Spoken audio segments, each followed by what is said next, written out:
അത്തം നാളുകാർ ഒന്നുകൊണ്ടും ഇളകാത്ത സ്വഭാവക്കാരാണ്. ബുദ്ധിമുട്ടുകൾ ഉണ്ടായാലും സന്തോഷപൂർവ്വം അത് സഹിക്കാനുള്ള സന്നദ്ധ അവർ പ്രകടിപ്പിക്കാറുണ്ട്. എല്ലാവരോടും സ്നേഹമായി പെരുമാറും.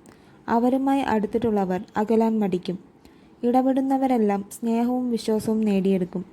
ശത്രുക്കളെപ്പോലും സഹായിക്കാൻ സന്നദ്ധ കാണിക്കും. ആർക്കെങ്കിലും ഉപദ്രവം ഉണ്ടാകുന്ന ഒരു കാര്യവും ചെയ്യുകയില്ല. ഇവരുടെ സഹായം ലഭിക്കുന്നവർ സ്നേഹമില്ലാതെ പെരുമാറിയെന്ന് വരാം. ലളിത ജീവിതം നയിക്കാൻ ഇഷ്ടപ്പെടും. പക്ഷേ എല്ലായിടത്തും വൃത്തിയും സ്വച്ഛതയും വേണമെന്ന് നിർബന്ധം പിടിക്കും. അതിന് തടസ്സമുണ്ടാക്കുന്നവരെ വെറുക്കും. ഇതുമൂലം അടുപ്പമുള്ള പലരുമായി കലഹിച്ചെന്ന് വരാം. അത്തം നാളുകാരുടെ ജീവിതം ഉയർച്ച താഴ്ചകൾ നിറഞ്ഞതായിരിക്കും. ചില കാര്യങ്ങൾ വലിയ സാമ്പത്തിക നേട്ടം, ഉയർച്ചയും സ്ഥാനമാനങ്ങളും ഉണ്ടാക്കും. മറ്റൊരു ഘട്ടത്തിൽ ഇവയെല്ലാം കൈവിട്ടുപോയെന്ന് വരാം. ഇതേ അനുഭവങ്ങൾ ആവർത്തിക്കും. യാദൃച്ഛികമായി ചില സഹായങ്ങൾ ലഭിക്കുകയും അതുമൂലം ഉയർച്ച നേടുകയും ചെയ്യും.